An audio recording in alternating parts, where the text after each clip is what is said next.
नमस्कार, मी पुष्कर विजिटाय स्टुडंट. आज तुम्हाला सांगणार आहे की सीईटीचा रिझल्ट कधी येणार आहे.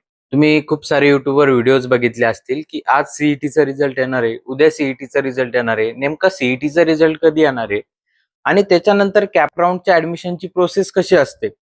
रिझल्ट आल्या दुसऱ्याच दिवशीपासून आम्हाला काय करावं लागतं. खूप साऱ्या मुलांचा हा प्रश्न मला येत होता. मग त्यामुळे मी हा व्हिडिओ बनवत आहे. सर्व पालकांनी व विद्यार्थ्यांनी व्हिडिओ शेवटपर्यंत बघा की नेमकी सीईटी सेलची अपडेट काय आली, काही पीसीबी मध्ये काही स्कॅम झालेत का. खूप सारे युट्यूबवर तुम्ही व्हिडिओ बघून तुम्ही आता थोडे डिस्टर्ब झाले असाल. पण माझं एक सांगणं आहे, युट्यूबवर व्हिडिओ येत असतात, पण व्हिडिओ बघण्याआधी आपण कुठल्या माइंडसेटनी तो व्हिडिओ बघतोय. आपण समोरच्यावर ब्लाइंडली विश्वास करतोय की आपण काय त्यातून समजून घेतोय हे सुद्धा बघणं तेवढंच गरजेचं आहे. आता प्रत्येक पॅरेंट्स व्हिडिओ बघतो आणि युट्यूबर सांगतात की पीसीबीचा आन्सर की स्कॅम झालाय, असं झालंय, तसं झालंय. मुलांना 70 मार्क येत होते, 90 मार्क येत होते, तरी सुद्धा 8 ते 9 पर्सेंटाईल कस काय.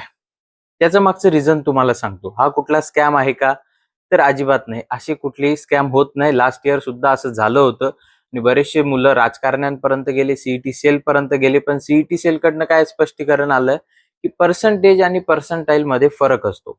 पर्सेंटाईल म्हणजे काय, की आपल्या पुढे किती मुलं आहे किंवा आपण किती मुलांच्या पुढे आहे. फॉर एक्झाम्पल, जर सर्वच मुलांना त्या शिफ्ट मधल्या 70 आणि 80 मार्क असतील आणि तुम्हाला जर 85 मार्क असतील, तर पर्सेंटाईल 8-9च्या दरम्यान येतील. काही मुलांना 0 पर्सेंटाईल पण होते.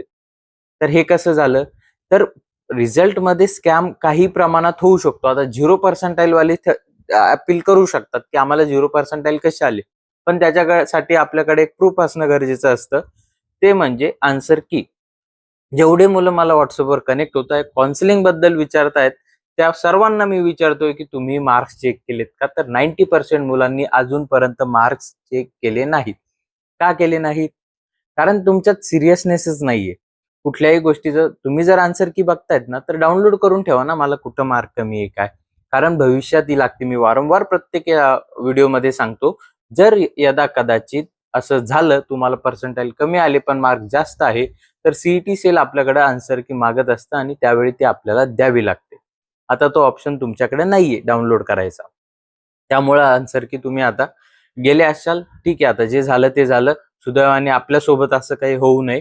आता कॅप राउंडचा रिझल्ट या येत्या 1 ते 2 दिवसात येणं गरजेचं आहे. कारण पीसीबीची आन्सर की आल्यानंतर 9 ते 10 दिवसांमध्ये त्यांचं आन्सर की व करेक्शन विंडो क्लोज झाल्यानंतर 10 दिवसांनी रिझल्ट आला. तसंच आपलं सुद्धा एक 13 ते 15 जूनच्या दरम्यान येण्याचे चान्सेस आहेत, म्हणून रिझल्ट येऊ शकतो. आता रिझल्ट आल्यानंतर लगेचच आपल्याला ऍडमिशनला जायचंय का, तर नाही. रिझल्ट आल्यानंतर एक 10 ते 15 दिवसांकरता तुमच्याकडे गॅप असतो. पुन्हा आपल्याला एक फॉर्म भरावा लागतो, कॅप राउंडचा रजिस्ट्रेशन फॉर्म. आता आपण सीईटीच्या एक्झामचा रजिस्ट्रेशन फॉर्म भरला होता, आता आपल्याला कॅप राउंडच्या रजिस्ट्रेशनचा फॉर्म भरावा लागतो आणि तो भरल्यानंतर मग पुढची व्हेरिफिकेशन असेल, जिथं आपल्याला डॉक्युमेंट व्हेरीफाय करावं लागतात. आता खूप साऱ्या मुलांना ही प्रोसेस माहिती नसते की नेमकं काय असतं.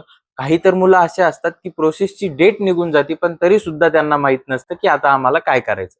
अशा विद्यार्थ्यांसाठी आम्ही महाराष्ट्रातले टॉपर जे काउन्सिलर आहेत, व्हीजीटीआय मधनं शिकलेले व एमएसटी सीईटीचे टॉपर, सीओईपी मधनं शिकलेले, असे तुम्हाला पर्सनलाइज गायडन्स आम्ही देत असतो. पर्सनलाइज मेंटरशिप आम्ही तुम्हाला देत असतो. त्यासाठी तुम्हाला डिस्क्रिप्शन बॉक्समध्ये दिलेल्या ऍपच्या लिंकवर क्लिक करून तिकडे तुम्हाला इन्क्वायरी करायची असेल किंवा स्क्रीनवर दिसणाऱ्या नंबरवर तुम्ही इन्क्वायरी करू शकतात की नेमका दादा तुमचा प्रोग्राम काय आहे, हा मला एकदा सांग.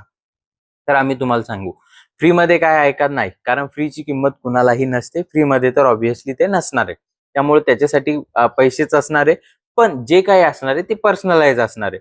म्हणजे काउन्सिलिंग म्हणजे फक्त कॉलेज लिस्ट नसते. काउन्सिलिंग म्हणजे काय असतं, की कुठली ब्रांच तुमच्यासाठी योग्य आहे, कुठली करिअर फील्ड तुम्ही निवडली पाहिजे, कुठलं कॉलेज तुम्ही निवडलं पाहिजे, तुमच्या पर्सेंटाईलवर तुम्हाला कुठलं बेस्ट कॉलेज भेटते, तिथली फीस काय, तिथली प्लेसमेंट काय. आता प्लेसमेंटसाठी खूप सारे फेक डेटा असता आणि फार सारा गाजावाजा असतो. तर असं काही आहे का, तर हे सर्व तुम्हाला आम्ही सांगणार आहे. इव्हन ब्रांच गायडन्स सेमिनार पण आम्ही तुम्हाला त्यात देणार आहोत.